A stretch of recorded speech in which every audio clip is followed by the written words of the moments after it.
মমতাময়ী মাতা সীতা কাউকে অভিশাপ দিতে পারেন, এটা ভাবাই যায় না।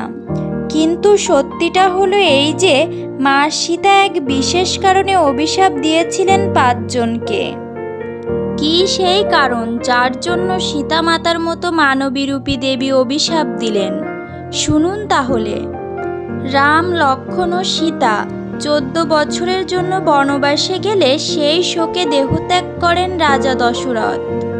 বনবাস চলাকালীন পিতার মৃত্যুর খবর পান রাম। দশরথের শ্রাদ্ধকর্ম সম্পন্ন করতে বিহারের গয়ায় পৌঁছান রাম, সীতা ও লক্ষ্মণ।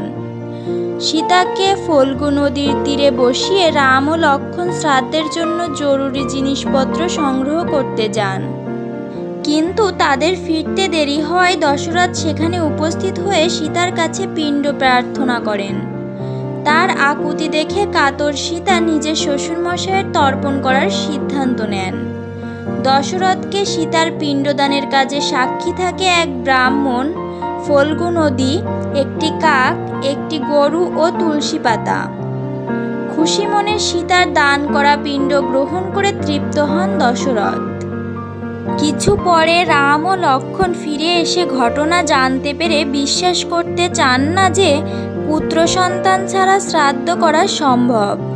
সাক্ষী থাকলেও রামের রোষের মুখে পড়ার ভয়ে ব্রাহ্মণ, ফল্গু, তুলসী, কাক ও গরু সবাই মিথ্যা কথা বলে যে সীতা কোনো তর্পণ করেননি। কিন্তু এই স্থানে উপস্থিত একটি বটগাছ জানায় সীতা সব নিয়ম মেনে পিণ্ডদান করেছেন এবং দশরথ তা গ্রহণ করেছেন।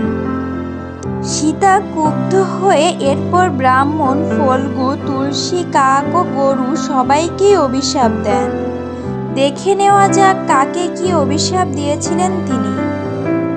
তার আগে সবার কাছে একটা ছোট্ট অনুরোধ করব, ভিডিওটি যদি ভালো লাগে তাহলে লাইক, কমেন্ট ও সাবস্ক্রাইব করে ভিডিওটি শেষ পর্যন্ত দেখুন এবং আপনার বন্ধুদের কাছে ও আশেপাশের মানুষদের কাছে ভিডিওটি শেয়ার করে আমাদের নতুন ভিডিও বানাতে উৎসাহিত করুন। সীতা ব্রাহ্মণকে অভিশাপ দেন যে তার কখনো ধন লাভ হবে না, ব্রাহ্মণ বরাবর গরিব থাকবে। ফল্গু নদী এরপর সীতার অভিশাপে শুকিয়ে যায়। মাটির তলায় চলে যায় ফল্গুর সব জল। সেই থেকে এই নদী অন্তস্য লীলা। সীতা কাককে অভিশাপ দেন যে কাককে সারা জীবন পচা খাবার খেয়েই থাকতে হবে এবং লড়াই ঝগড়া না করে তারা খাবার পাবে না। সীতা গরুকে অভিশাপ দিয়েছিলেন যে চিরপূজ্য হলেও গরুকে সকল বাড়ির মানুষের এঁটো খাবার খেতে হবে। এর ফলে আজও গরুকে উচ্ছিষ্ট খাবার খেতে হয়। সীতা তুলসী গাছকে অভিশাপ দিয়েছিল যে তার গায়ে কুকুরে প্রস্রাব করবে। আজকের ভিডিওটি এখানেই শেষ করছি। ভিডিওটি কেমন লাগলো কমেন্ট করে জানাতে ভুলবেন না।